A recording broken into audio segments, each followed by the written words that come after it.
everyone. Welcome to Performing the Arts Season 4, Episode 3, I believe. Yeah, Episode 3. Excuse how I look. I just came off of work, so yeah, it is a horror show out there. I won't deny that. Joining me today is actor, podcaster, wrestler, I believe, or person within the wrestling community, Brandon Lewis.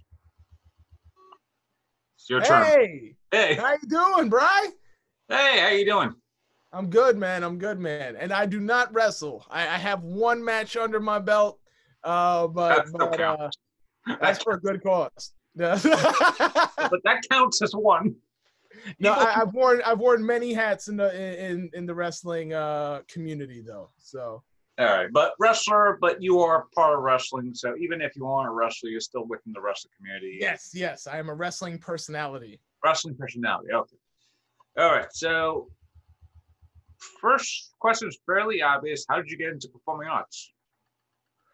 Oh wow! All right, so I guess it would begin with summer youth employment. I'm a New York City boy. I'm not sure if you're from New York City originally. I know Born that and raised. Born and raised. All right. So we got the SYEP program for anyone who's watching and not familiar with New York City and our summer youth employment program. And I would say my first professional theater experience began working under summer youth employment. We got the Henry Street Settlement in the Lower East Side of Manhattan, and they have an acting program called Cultural Harmony.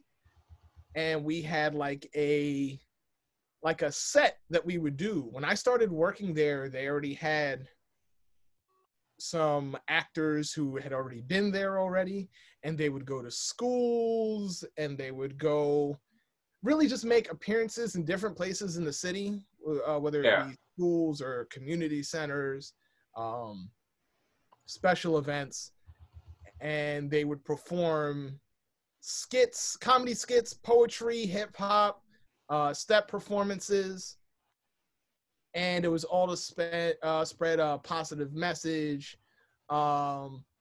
hopefully educate urban youth, and if not urban youth, people who want to become familiar with urban youth. Just about different topics, commercialism, poverty. It's when I think about there was a poem that we did called My Jordans, which is it's amazing. Think about that poem now. I haven't thought about it for a long time. It's by a writer, Reggie Gaines, but the poem itself, and then seeing what Jordans has become, years later. Oh yeah. Yeah, so that's my starting in just community centers, doing poetry, hip hop, step, dance, and from there it just evolved. You meet a couple more people, you go to a couple more schools, and but my very first start in theater was just in a community center with some like-minded individuals who wanted to make some money, but we didn't want to be behind a desk. We wanted to show off our personalities and our characteristics. Like, I kind of remember my first times doing theater was probably with maybe my Catholic school. So I would do like the Christmas play where I'd be like, I remember vividly of me playing maybe not necessarily a Christmas play, but maybe they did the not Christmas Carol, Nutcracker. So I remember vividly being one in like those toy soldier things. So yeah. So I remember being with the hat on and maybe the suit on. I don't remember it vividly, but I just remember it vividly like that. And there was also like the choir thing where just like, for like masses and stuff like that. So on hand, it was like something like that with my thing where it's just like I started somewhat there. And then over time, I was just more and more engrossed with movies and watching movies, stuff like that. So I had this inkling of wanting to be an actor growing up, especially when a lot of my teachers and stuff like that in high school were like, "Oh, Bryan, you have a great voice for radio. You're always acting. You know, you're very passionate about that." I was like, "Why don't you just try acting later in life?" And it's like, okay, and here I am now, where it's just like I'm kind of like in a right now. I'm kind of like an impasse because there is no act. Like there is acting roles, but right. It's definitely an interesting time. Like I don't know where exactly you were physically during season 1, but here we are, and the business itself is still continuing. Like I still get these weird. I still get emails from like Backstage magazine.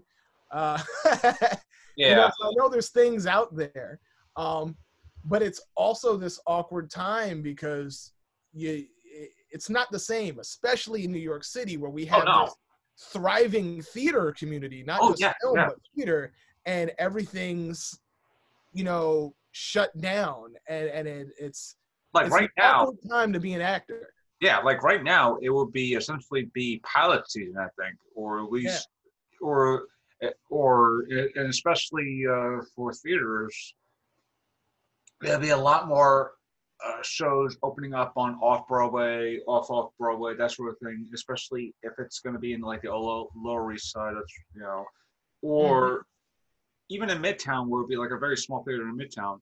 Yeah. Because a lot of people who even aren't theater people, they know that like right now this is like the prime time, or at least the prime time, literally the prime time to go see a theater now. Right. And now theater is essentially closed until probably May. By the time this episode comes out, which is probably hopefully maybe I was about to say June, July, January or so, like early next year. I'm hoping there'll be some leeway where it's just like, by the time February rolls around, there'll be like some leeway where it's just like, start going back to work, because I do miss being behind the stage. I do miss being, in the thick of it, being a stagehand, that sort of thing too. Where it's just like I even miss being in the audience, like that too. A lot of it is like you're. I saw that you are a Brooklyn College alum. Yeah. I'm a City College alum.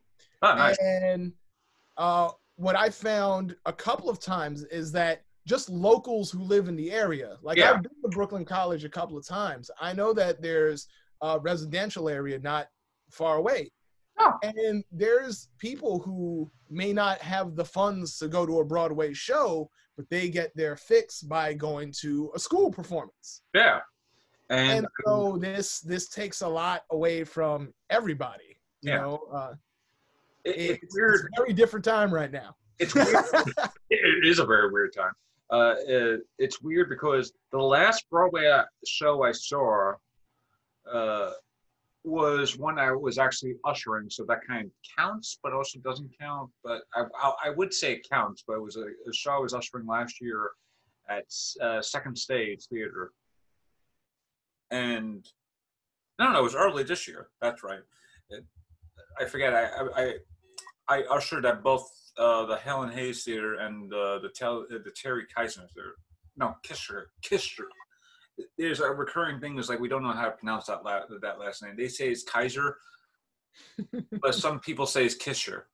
So when you say either that, they're like, I know what you're talking about. It also happens to be a theater right down the block from the Hayes. So yeah, the last Broadway the last Broadway show I saw was the one at the Kisher Theater. But technically speaking, the last Broadway show I actually saw was Tootsie last year. So that's like way thing. And the sad thing is I actually had tickets to see Phantom of the Opera that I wanted to go see with my father early this year, but we couldn't find a time and place to actually go see those, the Phantom of the Opera, because, even though it's the longest show one of the longest shows on Broadway, it's still about getting timing and stuff like that. Right. And you know what? I relate to that so strongly because like the show that I wanted to see and you bring up your father. I wanted to take my father out for something special. I thought he'd really enjoy seeing Hello Dolly, which is right on Broadway. And yes, just like Phantom of the Opera, like this is an old play. There's films of it, you know. You can see, but it's something that I thought my father would really enjoy. Yeah. You know, and it was something different, and I really want to take him out to that. And currently, can't do that. So I'm hoping one day soon, even if it's limited space, you know, separated seats, you know, I'm hoping sometime soon I could get Pops to see that. Yeah, same with my father, because he loves the Phantom of the Opera play. He's got like the 25th anniversary DVD. He also has Love Never Dies DVD, which is amazing because I don't think Love Never Dies, the Phantom of the Opera, there are fans of it, but they're like, it's sort of like the Halloween 3 of like Broadway plays, where it's just like they don't want to talk about it, but it's canon, but I mean, it's somewhat canon, but it isn't really canon. But I need to watch Phantom. I haven't seen myself, but my girlfriend loves it, so we are gonna set a date and we are going to watch Phantom of the Opera. That's gonna happen. Yeah, just don't watch the Gerard Butler one. It's like I will promise you, I will not. I'm taking your advice on this. I love Joel Schumacher films, but his Phantom of the Opera felt a little off because it's like, oh, it's Phantom of the Opera, but you just pick Gerard Butler as the Phantom. Is like you just see him like trying his best. Yes. At the same time, it's just Gerard Butler. It's like you can't unsee it. That's the dude 300. Yeah, you just yeah. It's like there are certain actors who could actually bypass that. You know, I just watched Once Upon a Time in Hollywood just like this past weekend, and I can understand why Brad Pitt won the Best Actor award. Where it's like, oh, you know, it's just Brad Pitt. But as I'm watching this, I'm like, wow, this is a role that Brad Pitt hasn't really played in a while. And the same thing with DiCaprio. I'm just like, these two people, you know, these two characters actually feel like actual people, and these two people actually feel like actual friends, like lifelong friends. And right. And again, there are certain actors who could actually like slip away the cracks and just actually be that character, and you forget like, oh, you know, you're watching this character, you know, like this actor as this character. But anyway, so yeah, I'm sorry, folks, that was a tangent. So yeah, back. No. I'm sorry, folks. Too. We're having a good time. Yeah. You should warn me. It's like, this is what's going to happen.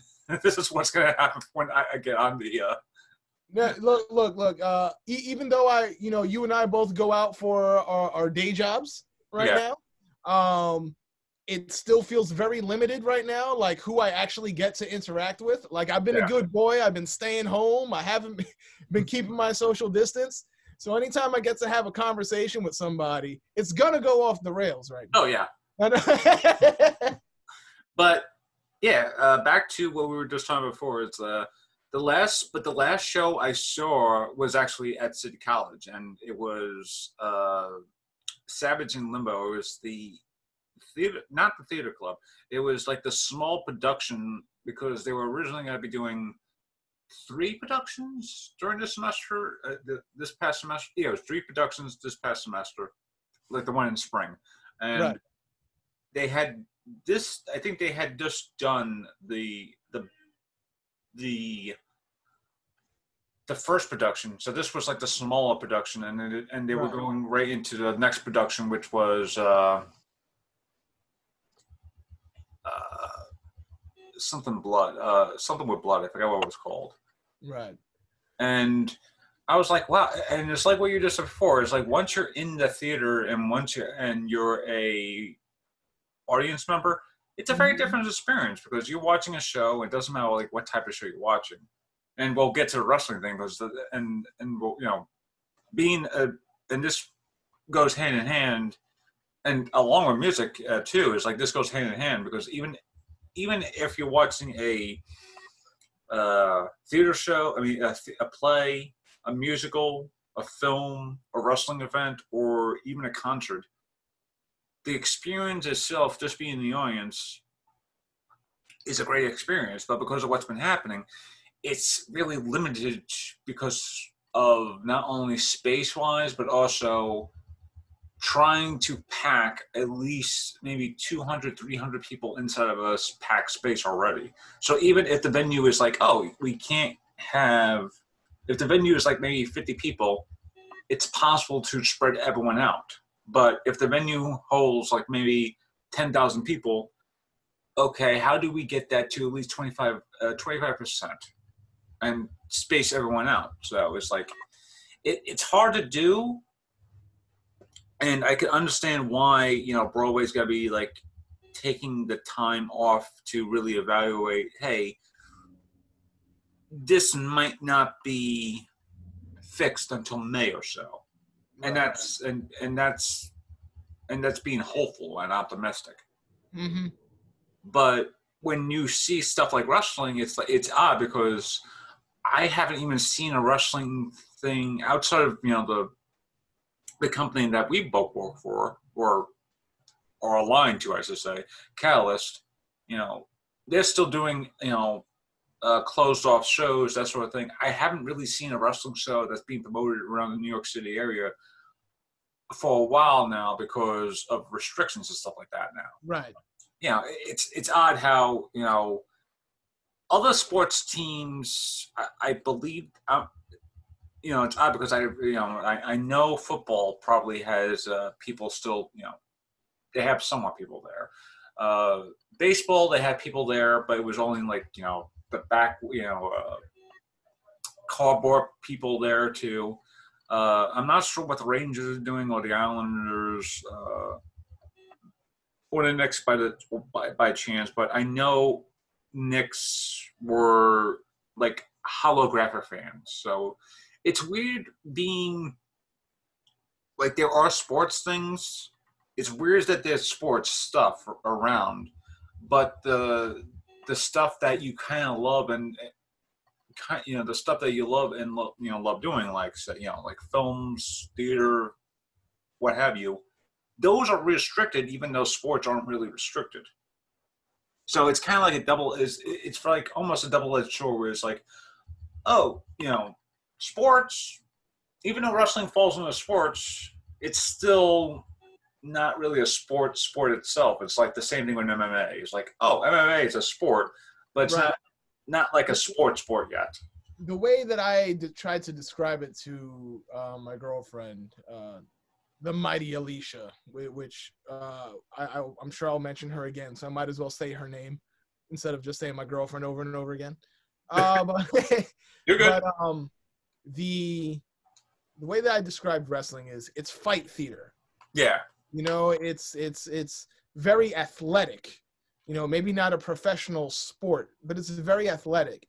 But if you don't get it, if you don't get pro wrestling, it's because you're still thinking about it as a legitimate sport when you really need to think about it as theater. It's a performance art that requires a lot of sacrifice, you know, and physical demands.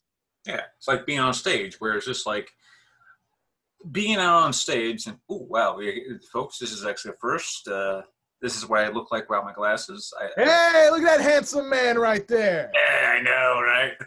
But I can't really see anything, actually, so excuse me.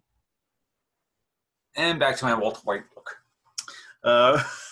I kid, though. I'm not actually Walter White. I'm more Herbert West than anything else, but anyway. Jeff Goldblum, really. But anyway. But yeah. Shit, now I actually forgot what I was saying. Yeah, performance theater. It's odd because I've been out on stage, and it is very taxing to be out on stage, especially when there's like hundreds of lights in front of you, or at least, especially when it's like directly above you, like how it was. Yeah. Especially with some theaters where the lights and the stage are literally like right next to each other. So even if you're like I'm 6'1", the stage itself could be like a couple inches above the ground, like a couple inches above. You could literally, if you're like almost close to 6 feet, you're practically close to the stage, like the ceiling to where it is. So you could be on stage and all of a sudden just be like plunging your head to make sure you're not hitting the light in front of you, because Yeah. especially if you're like maybe 6'2", I mean not 6'2", like maybe 6'7", 6'8", I would feel Yeah. sorry for you because you're probably hitting the ceiling. So like, Yo, wrestlers and actors have a lot in common, especially on the independent scene, because if yeah, you're working in a black box theater, you know, just some small theater, it's not much different than some of these wrestlers working in, you know, the Elks Lodge or yeah, some of these gymnasiums where the ceiling is right there. You know, you come off the top rope, you know, you can hit that ceiling real easy. So there's a lot in common there. yeah. Especially with black box theater and more smaller venues, especially because one of the most famous venues in New York City, especially for wrestling, is the Hammerstead Ballroom. Was it Yeah. the Hammerstein Ballroom? Well, Hammerstead or Hammerstein. No, you had it right, Hammerstein. Yeah, okay. It's a very big arena. Well, not a very big arena, but it's like the type of arena you would see, and you know, it's a sense of way it says it's a ballroom, Mm-hmm. but it still feels big, even though when you look at it, maybe in pictures, it looks kind of small. So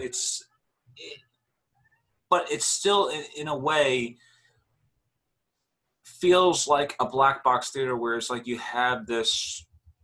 Well, not black box theater. I forgot what it's called. It's a theater where it's just like where the seats are right like this, so Right. there's no real way of actually not looking at the audience, because even if you turn, the audience still sees you. Right. So it's like, I forgot what it's called, but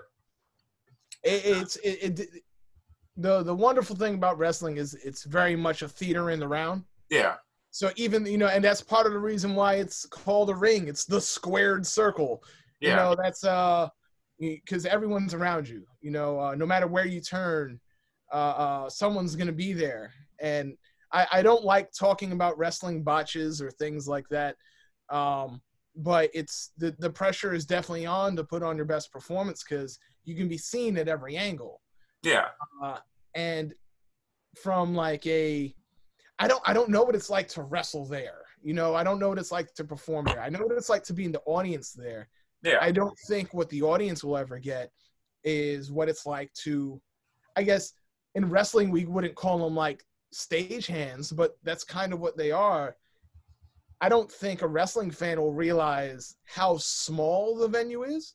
And yeah, I don't even know if a performer will realize how small it is because it's bigger than some other places. yeah, When you're actually bringing the ring physically into the ring post, the ring ropes, yeah.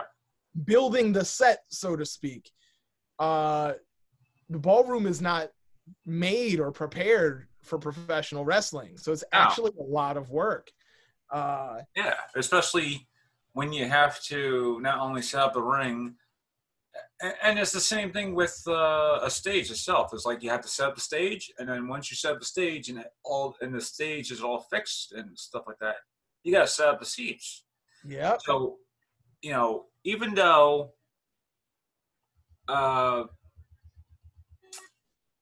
even though, and I forgot which one it is because there's two arenas within that place.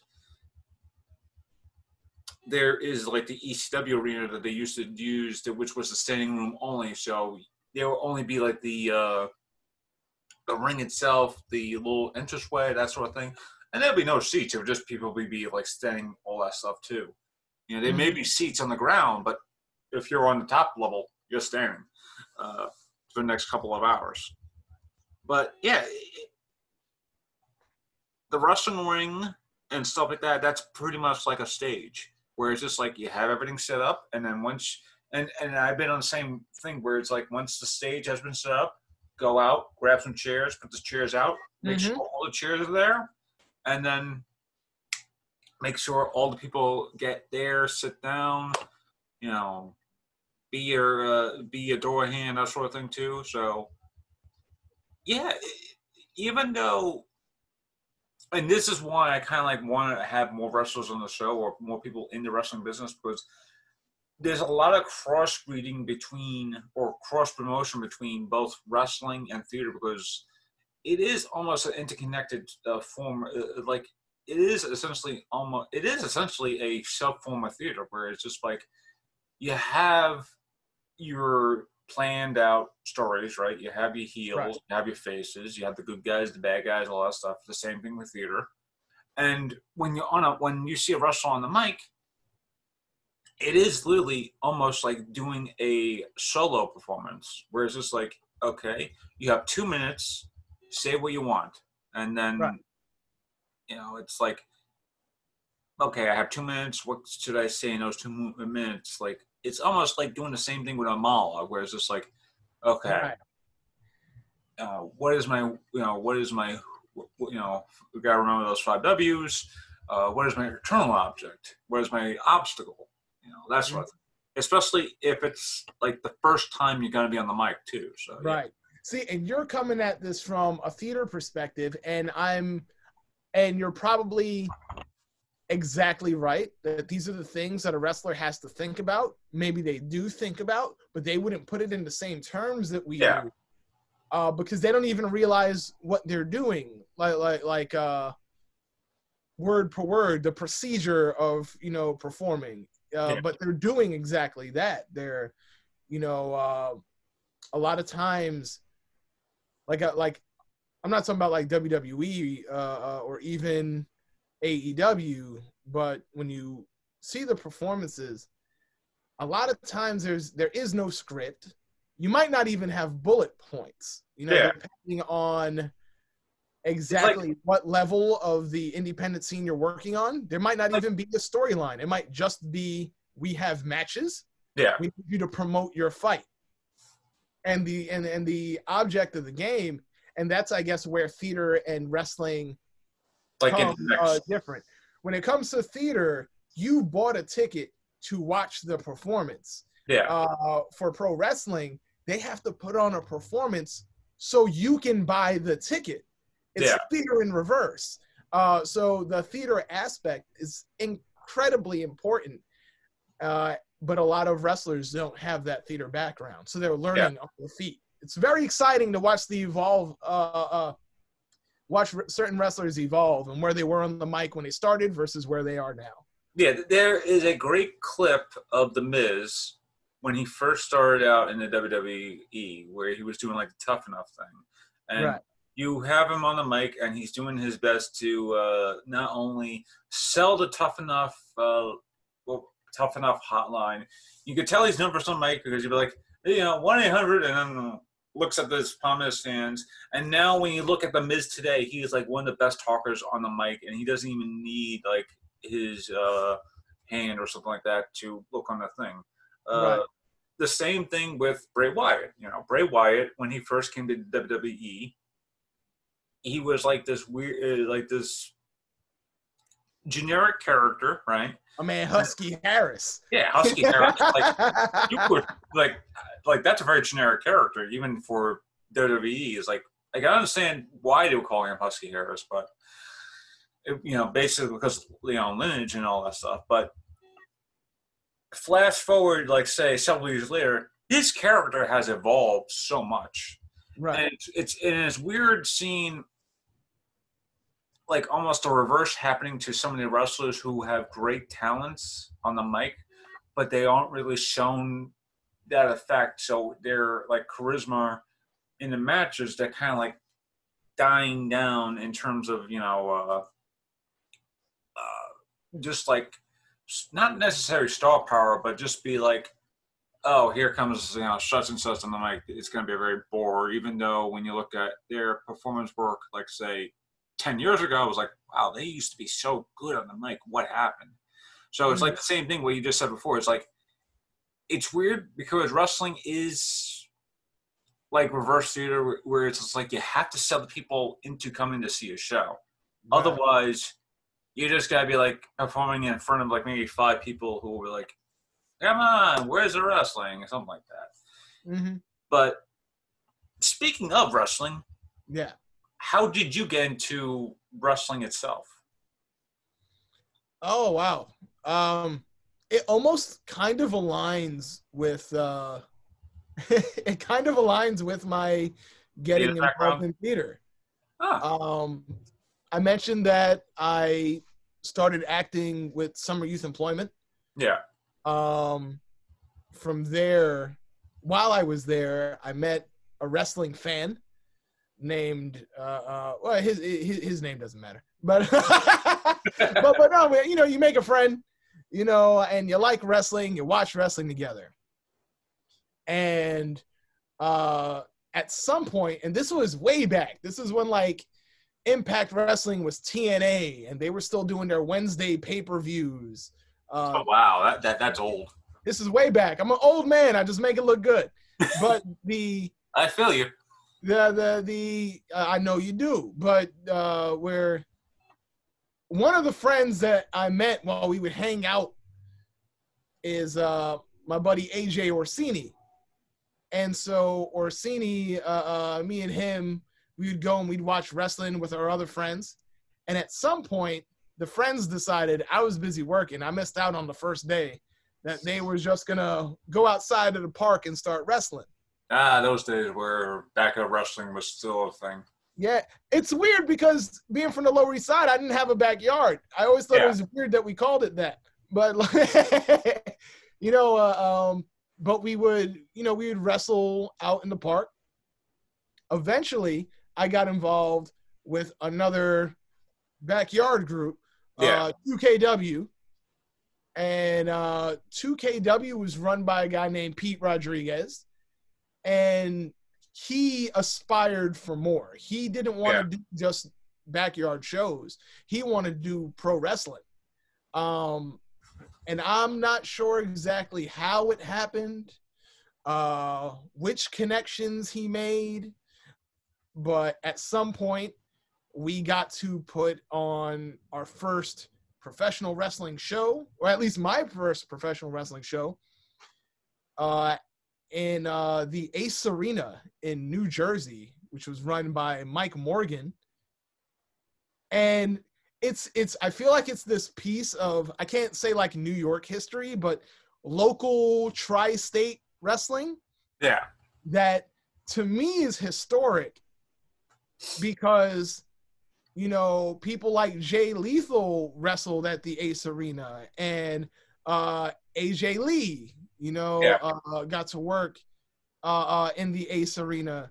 And so it's to me, it's this this piece of the tri-state area that's gone and I'm gonna miss. But whereas before I was backyard wrestling, once we transitioned into the professional wrestling field, I thought that it was best that I focus my talents on broadcasting and keep my personality in. So that was my start, both doing commentary. I was doing commentary there. And I also managed a wrestler. And in the very first, I believe, what was the order? The very first show, it was Sir William Black in the main event defending the 2KW championship against a man that you now know as Santana of Proud and Powerful in AEW. Oh, wow. I wasn't managing at that one. I was supposed to, but I was already behind the commentary. And back then he was Mike Drastic, and now seeing him as Santana now, you know, that's crazy. Yeah. And then the second show I actually did get to manage. I wasn't doing commentary. Once again, managing Sir William Black, 2KW champion. And in the main event, he was taking on Angel, also currently in AEW, Ortiz. Oh, Angel man. Ortiz. So these are the guys that I came up with. These are like my buddies. And I began doing broadcasting and managing there. And over the years, my role just shifted. I just flowed. I was Yeah, working. like we were just saying before, you wore many hats in wrestling. Yeah, I've been a manager. I've been a ring announcer. I've been a broadcaster. Right now with Catalyst Wrestling, I'm one of the 4 talking heads on our Catalyst programming show. I'm looking forward to our next show on Fight TV, which I believe was airing on Friday. Could be wrong. Don't be mad. But yeah, that's part of the pandemic shift too. Now I'm in a ESPN like talking head program where we break down and discuss the wrestling program on Catalyst Wrestling. Yeah, it actually brings me to a point that I was going to have, which is basically the pandemic side of wrestling, where it's just like AEW, they've been making fun of the fact that they're kind of like stuck in Jacksonville for the past, like, say, 6-7 months now. And right. WWE now has been doing their shows the same thing, where it's just like they were in the Performance Center, and now they're in the they're beyond Thunderdome. So it's odd seeing, and Catalyst, of course, they're on the Seidel Island, which we all know that the Seidel Island is famously inglorious. Anyway, that's not a paid endorsement. I'm just saying. They've been doing their work on the Seidel Island. But yeah, it's odd because of pandemic standards, a lot of wrestling places have been able to do their shows mostly outdoors. Right. I know, was it GCW Game Changer? Yeah, I know they have done stuff like literally in the backyard. Yeah. And literally on the boardwalk. So it's odd seeing a lot of stuff. And I know the Josh Barnett's Bloodsport, even though that's still not like wrestling, they had it within like a gymnasium thing. You know, people literally just like spaced out, that sort of thing. So it's odd seeing, you know, it's rough being a wrestling fan because it's like what we were just saying before, where it's just like you want to be in that audience and you want to be in that engaging with that, you know, crowd and stuff like that. Because of what's been happening, it's really, really hard. But from a wrestling personality standpoint, what has the pandemic really been teaching you about wrestling? I'm not sure if it taught me as much as confirmed something that I already felt strongly. But I'm not a person of influence or wealth, with wealth comes the influence. So I can't really dictate how things should change. Watching both the television production and to a certain extent the independent production change, you know, there's been moments where it's been really rough and other moments where I'm like, we have evolved into something fantastic. Yeah. When I look at the Thunderdome, for example, like the Thunderdome is consistently evolving. Yeah. I think most recently I saw, you know, you still got the screens, but now like everyone's behind like a not a linked fence, like a linked fence. Yeah. And it has a very, it kind of makes me feel like you're watching this action movie with like a Fight Club and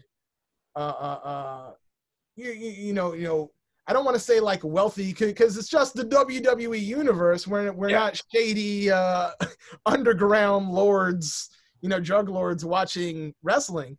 But it is interesting getting this vibe of this gritty fight scenario.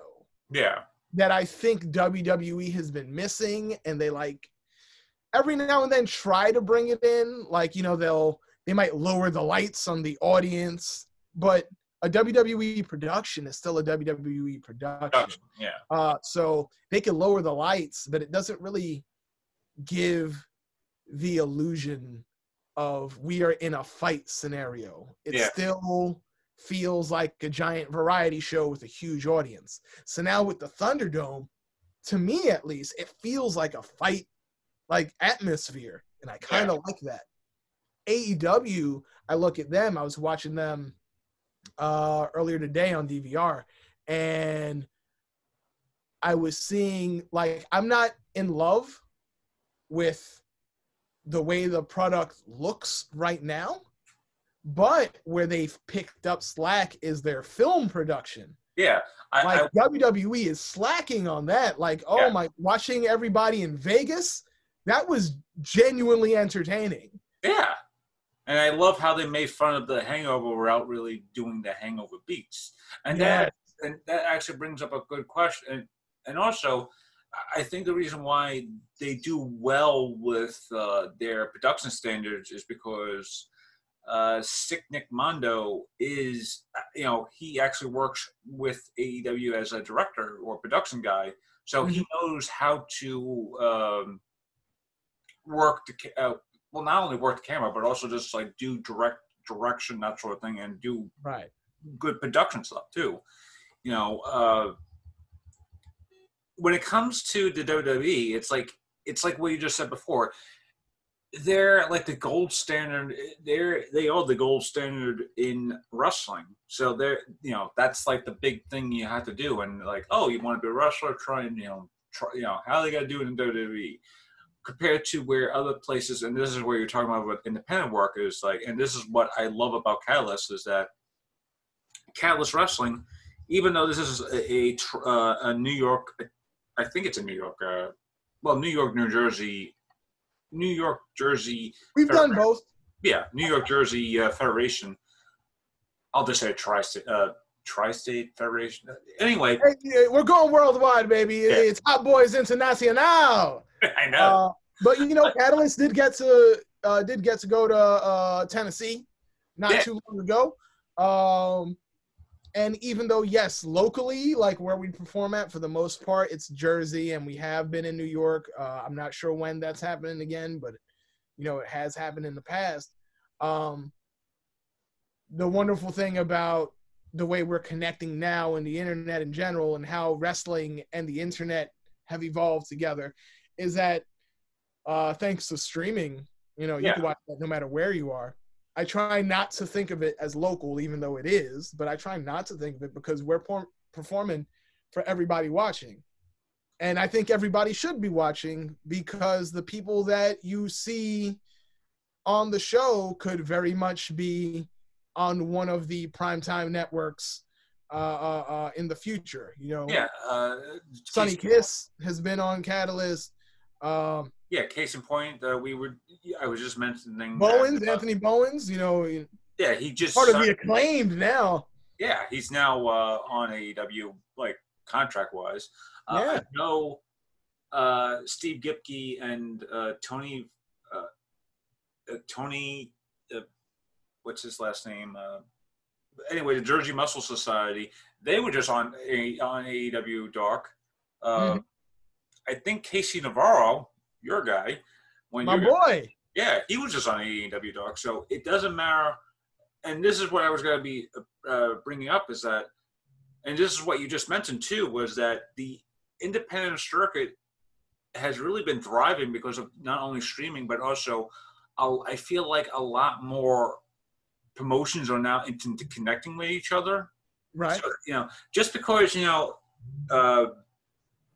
Wrestler A work with, promotion A, they was like, oh, it's only because of, they only work on that thing. But because of the pandemic now, Wrestler A can now work for Promotion B, and Promotion B can actually work with Promotion A because of that shared link.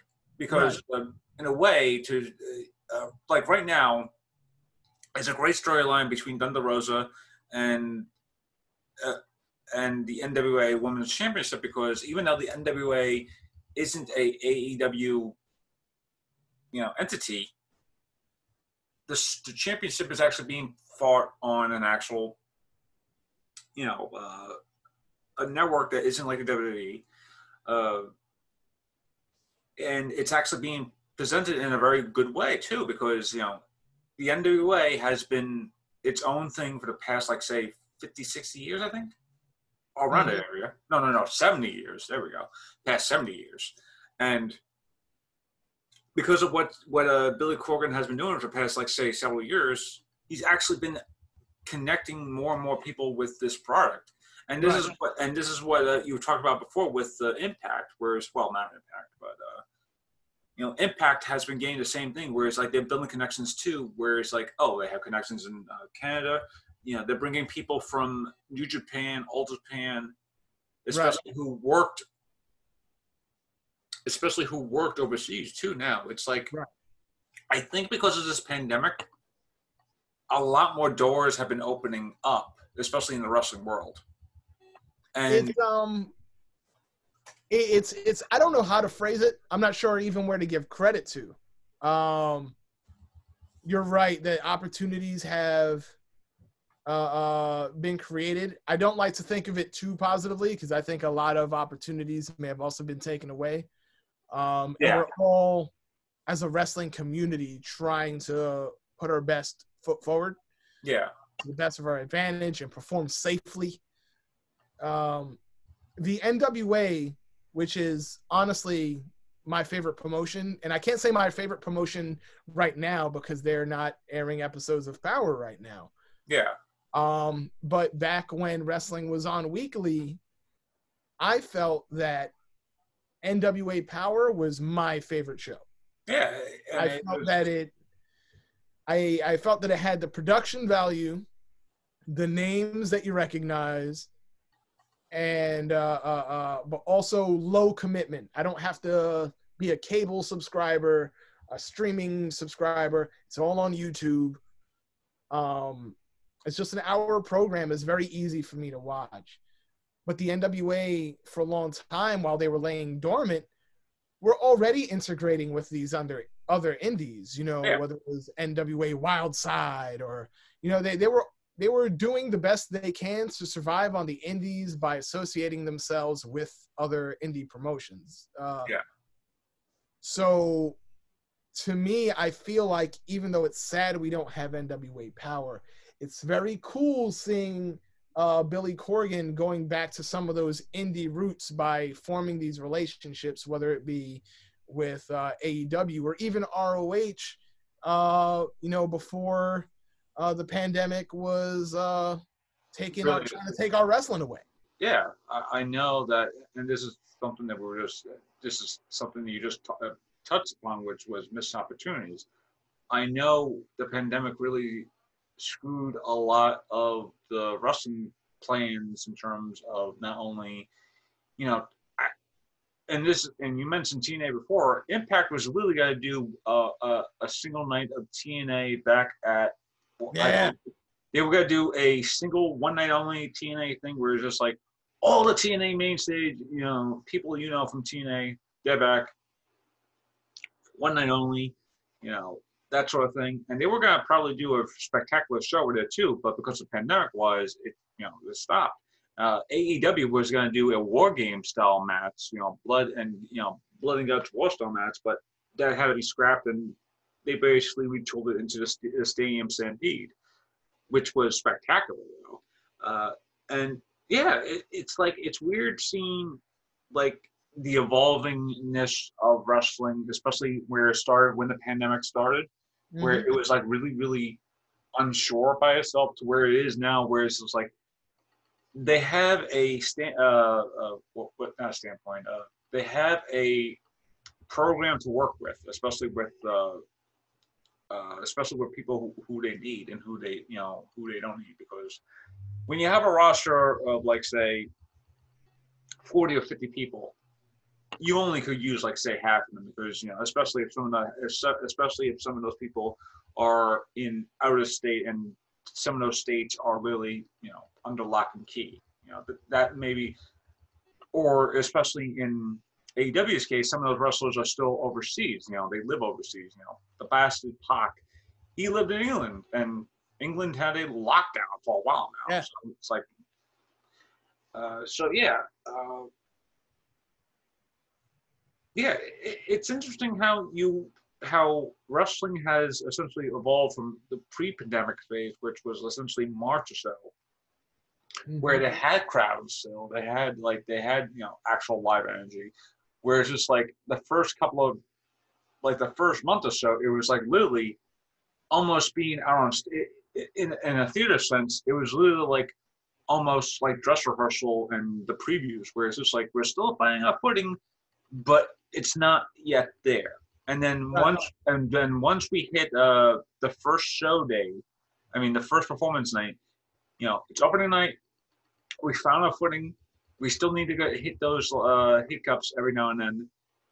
But now I feel like wrestling at this point in the theater terms, it's like it's getting up to the point where it's just like, oh, it's now and it's on an extended run. We don't Right. know when it's gonna be like the closing day where it's just like, oh, we could have people back in there. It's like, uh, Mhm. what I mean? It's odd. It's an odd It's place. an interesting time. Yeah, Um, and like I try to contain like my feelings about it. Try not to put too many emotions into it because I don't want to make my opinions, especially positive ones. I don't want to make them seem. I don't want to make it look like I'm overlooking the importance of the reality of our world right now. yeah, and it's Which is why I try to restrain myself from saying too many positive things. yeah, Uh, it's easier for me to look at the challenges because we as everyday people are facing challenges. But sometimes I enjoy the challenges. yeah, I enjoy so there's like a subdued crowd sound right now, but it puts the challenge on the wrestler to perform because now it's very easy for you as the viewer to feel the hype of the crowd behind you. yeah, And maybe something that was fun or interesting when you look back on it is like, that was actually kind of lame. It's like, but at the time, I was like really excited, and yeah, it's because of the crowd. Now, without the crowd, like without a huge crowd getting behind certain high spots that maybe were patterns people were falling into, yeah, now they've really got to rely on themselves and what yeah, little crowd they have to really check themselves. Is like, is my performance the best? Was what I did in the ring the best of what I got? Everyone's really under the microscope right now, because we're going to see who excelled during this time period and who fell behind.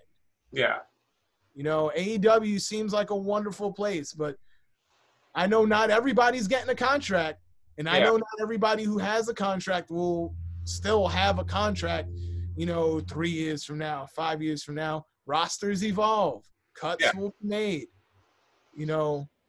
Roman Reigns, I think, said it best when he says, like, if someone in WWE was really excelling right now, like really, really excelling, you wouldn't need to bring him back. You'd already have a new top dog.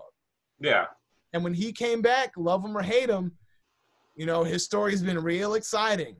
yeah, So it makes a world of difference. Who can perform under pressure is going to be what I'm going to keep my eye on, especially in Catalyst. We talk about it being theater, but that doesn't mean I'm not really keeping an eye on Casey Navarro. I'm really watching him, and this is a guy who's excelling. You'll be seeing him on television at some point. I'm watching Steve Gipke. You mentioned that he had that AEW Dark tryout. I'm watching guys like Leroy Green out of House of Glory. yeah. I'm checking all my friends and either people and people I don't know. Complete strangers, and seeing how they excel. But especially I'm watching Catalyst, and I'm seeing who climbs to the top there. Yeah. And on that note, especially with Catalyst, and you mentioned before with streaming services, and you did mention podcasting in your tweet before when you were actually promoting this interview. Yeah, man. How did you get into podcasting? I feel like it's all an extension. This is like what, like this, like with from what I'm gathering with you is like, yeah. So how did you get into performing arts? Well, it was all about when I was it's like. Well, it doesn't necessarily go that far back, but you said something earlier that I relate to strongly. Oh, okay. You had mentioned you got a voice for radio kind of thing. Like you have this voice that, really captures people's attention. You know how to talk to people. You should do that. And podcasting is something I've always thought about doing. But from theater, theater came first for me. Yeah. So I was doing community theater, and then I was doing school theater, and then I went to my first acting school, and I was doing off Broadway productions, and then I was getting extra work. So like that's where it starts. Yeah. But then I got into wrestling, and then from wrestling came broadcasting. So my first like interviews were in wrestling. It wasn't podcasting yet. Yeah. But I was getting my experience broadcasting. So everything I was doing from 1495 Sports to House of Glory Wrestling was just like a step up, just like the next notch up.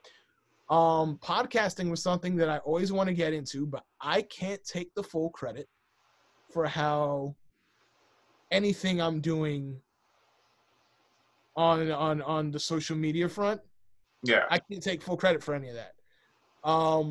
I have the YouTube vlog, Comic Conversation, and that's a product of my buddy Joe Pombo, who I met through wrestling. And we talk about comic books, and I just kind of do what I want. I read comic books, and I talk about it. The podcast is Belly of the Beast.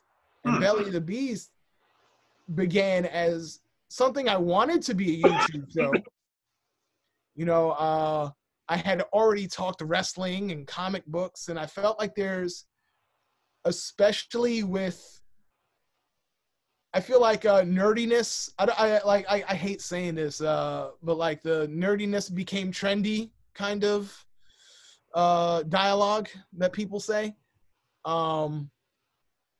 But I wanted to, aside from Comic-Con, go to places that were nerdy, aside from comic book conventions, where nerds can just enjoy themselves and be geeky and just be yourself. And I wanted to do that with my girlfriend Alicia. And that never, it began as a going to cool places. And what it ended up evolving into was a going out to eat. Those became our cool places, because a lot of times, these cool places we go to are followed up by dinner. Oh, yeah. We go to Comic-Con and then we're already there in Hell's Kitchen. Might as well grab something to eat in Hell's Kitchen, So that's how that evolved. And we scrapped the nerdiness thing, although we're still nerds on our podcast. We bring up video games, we bring up anime, whatever's on our mind we talk about, because this is my legitimate girlfriend. It's not a role that we're playing, so our banter is real. We're not doing it just for the lulz. And we go out and we eat all around the city, although most of the time it's been Queens and the Lower East Side, but we branched out into Brooklyn. We went upstate to go apple picking recently. Oh, nice. And it evolved into a podcast. So instead of a YouTube vlog, it became a podcast. Alicia had gotten involved with a group called Anchor Podcasting. They had an app. And I looked at it as, she was doing her podcast with her sister on the Anchor platform. I didn't want to begin yet because I wanted to wait till we had the microphones and make sure we had everything we need. I didn't want to sound amateurish. But I was watching her as she did it, and it was a lot of fun listening to her podcast. And then when we got the equipment and things started to evolve, she was building her experience as a podcaster. I already had my experience as a broadcaster. and Anchor got bought by Facebook. Oh, wow. So as everything is aligning, I became, we finally decided to launch our program. She became the audio engineer. I became kind of like the producer because, I got the equipment we needed. Yeah. And we'd just go out to eat and talk about our good time or our bad time on the microphone. And it's really, to me, that was organic. Like everything, whereas theater was, meeting people and luck, and even wrestling to a certain extent, that was luck, that required meeting people. Yeah. Podcasting was just a natural thing that even if nobody listens, I would still be doing it because I really enjoy talking to Alicia on the podcast. And when you're in a relationship, and now we're getting close to our 5-year anniversary, sometimes it can be hard to, come up with conversation. But when you're on the microphone and you're in the situation and I'm face to face and we're having this conversation for 45 minutes to an hour, uninterrupted, no distractions, I still learn new things about her. Yeah. And so while it is a food podcast, for me, it's just great couple time. Especially when you especially when you're discovering new foods and stuff like that too. Especially it's like,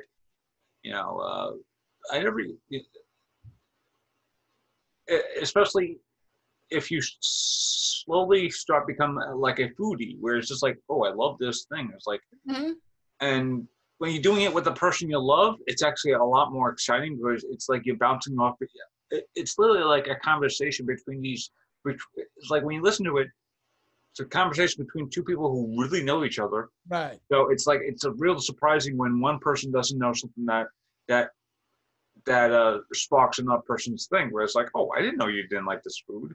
So it's like it's there's a lot of discovery there, and the fun part is I feel like we kind of counter this meme. The meme of the what do you want to eat, and then like the girlfriend says nothing, and then she like samples some of your food. First of all, we're going out to eat. So we're if she doesn't know what she wants to eat, really the struggle is choosing the restaurant. And then once we get to the restaurant, then we're looking at the menu, and it's so there's a lot of options, but we know we're going to eat. We've committed to that much at least.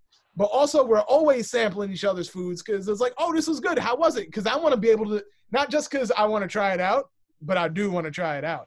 Yeah. But it gives me an opportunity to sample it. And maybe she doesn't like what I ate. Or maybe I don't like what she ate. And we can have that kind of banter there and share our experience, because her experience, even though we're there together, might be different from mine. Yeah. So I think it's fun. I know right now when you're doing this, you get to talk, you got a different guest each episode. Yeah. Having somebody to talk to really makes the interview. Woo, I had a little burp there. Makes the interview go so good, and it makes it feel so seamless. Because my buddy Orsini, he had his podcast and he talks wrestling on there. And for a long, long time, it was really just him. He was one-man show in it.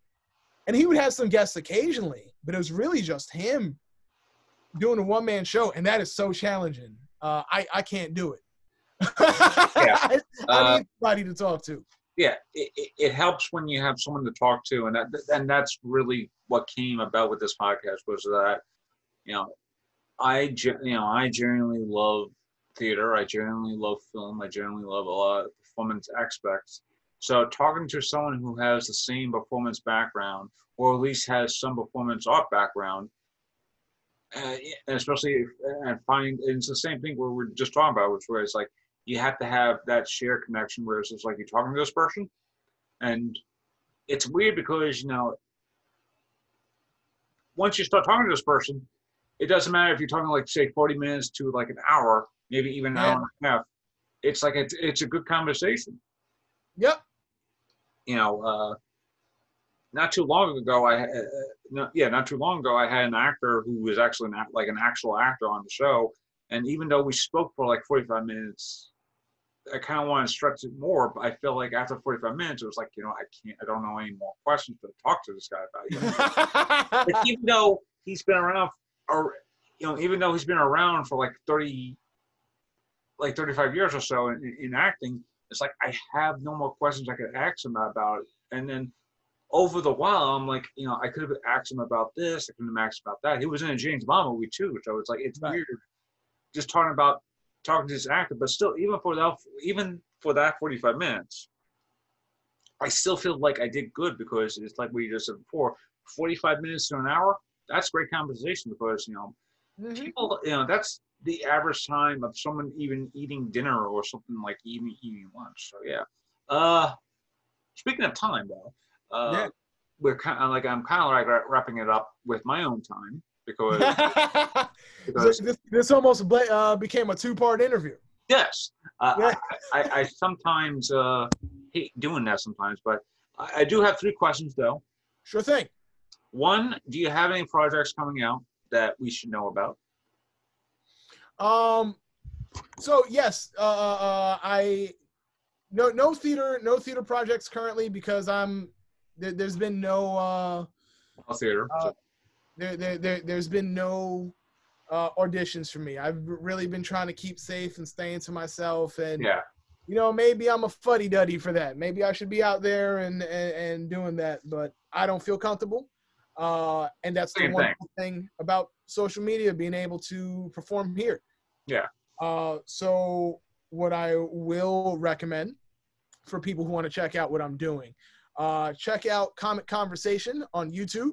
The actual channel is To Be Seen, TOBESCENE, To Be Seen on YouTube. But my show that I'm on is Comic Conversation. I talk comic books, usually by myself, sometimes with my friends, sometimes with special guests. So I had Logan Black, who's been on Catalyst Wrestling before, and we were talking Batman and X-Men, and that was a lot of fun. So do check out Comic Conversation on YouTube. Also, check out my podcast. I mean, we were just talking about it here on the show. Belly of the Beast, baby. You can check it out on Spotify. You can check it out on Anchor, Google Podcasts, Apple Podcasts, Pocket Casts, Breaker, Stitcher. We're there. So definitely do that. Check out those things.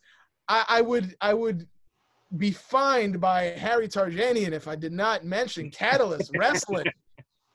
We got shows every week on Fight TV, and I believe there's a couple of other streaming networks, probably, maybe, I don't know. Wrestling is a whole bunch. Wrestling's happening everywhere. There's a YouTube channel for Catalyst Wrestling. So I'm doing a bunch, and if you're interested in food, check out the podcast. If you're interested in comics, check out Comic Conversation on YouTube. And if you're interested in wrestling, you can check out check out Catalyst Wrestling. What were the other 2 questions? You've already mentioned your social media. Well, technically speaking, you mentioned some of the social medias that you already mentioned, but do you have any personal social medias that you want to plug? Yeah. Thank you for letting me do that. Yes. I think the easiest way to see everything I'm doing is checking me out on Twitter and on Instagram at Lewis or Brandon. Because my first name is Lewis, my middle name is Brandon. Some people know me as Brandon, some people know me as Lewis, and I'm tired of trying to clear it up. So Lewis or Brandon is the Twitter and Instagram handle. And I talk about everything there: food, comic books, wrestling, what happened today, what I'm reading, whatever mess. I'll be as entertaining as possible, or I'll be as whiny as necessary. Yeah. And my last question is fairly obvious, but do you have any advice to those who are watching at home, especially if they are a aspiring actor or aspiring podcaster or just aspiring, oh no, what happened? folks, I think we lost Brandon, but that was the end of the episode. So I hope you all enjoyed it. So take care, everyone, and please be safe. Take care. Okay, I was wrong. That wasn't the end of the episode. You just got disconnected. I can't hear you.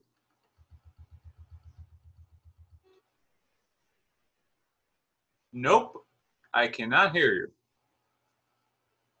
Hear me? Whoops! Yep, there you go.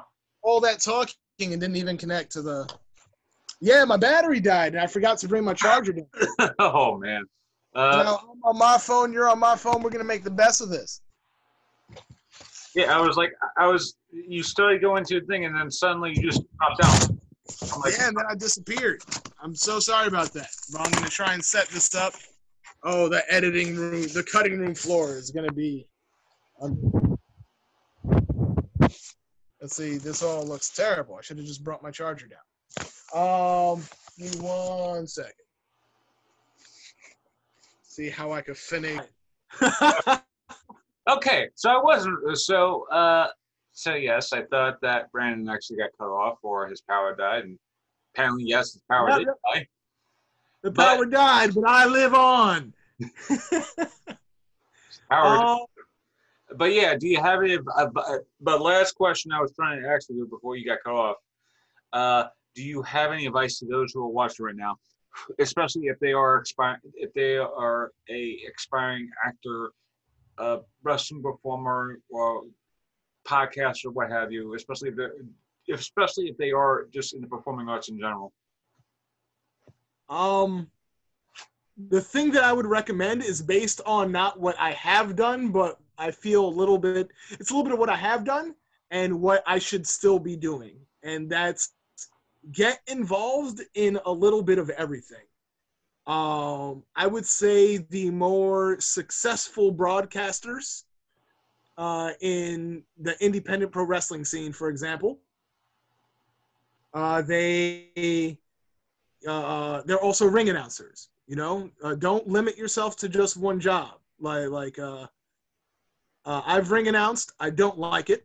I'm not even bad at it. I just don't like it. But if you really want to be seen and feel useful and get paid, ring announcing. That'll get you there. And the same goes for theater. If you want to be in film, you should still be applying for theater. And if you want to be in theater, you should still be getting involved in film. You should be doing student projects. You should be doing school projects. Well, that's the same thing. I'm sorry, I'm being redundant. No. Independent projects, commercials. There is, despite what you want to be seen. Not a plug for the YouTube channel, but I'll take it.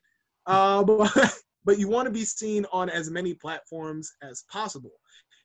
A lot of comedians, whether you think they are funny or not, because everyone has a different taste in humor, a lot of comedians write their own work, So when you see someone like Melissa McCarthy, and, maybe you don't like Melissa McCarthy, maybe you hate the Ghostbusters movie she's in, but she gets the work that she's in because she writes her own work. So be involved in as many projects and don't just be an actor. That's the best thing. Do not just be an actor. Be a writer, be a producer, be a director. Even with podcasting, I'm the producer. I bought the equipment. Alicia is the audio engineer. She's getting involved in sound. She didn't go to school for that. Self-taught. We're doing the best we can with the tools we have. So the advice that I give, no matter what subject matter we're talking about, is be involved, be proactive, and do the most you can do to get to the top. Because just trying to do one trick will not be a success story. And on that note, that's a great way to end this episode. Thank you, Brandon or Lewis, depending on how you say it. Brandon or Lewis, Lewis or Brandon on Twitter and Instagram. But Luis Brandon Torres will do just fine for right now. Brandon, just thank you for being a guest on this podcast. Thank you for talking about your experiences, but with everything involving theater, not only how you got into theater, but also just your wrestling experience in general. And yes, thank you just being a guest. Thank you for having me. Of course. So yes, it's been awesome. So yeah, take care, everyone. All right, bye, man. Be safe. Have a good one. Thank you.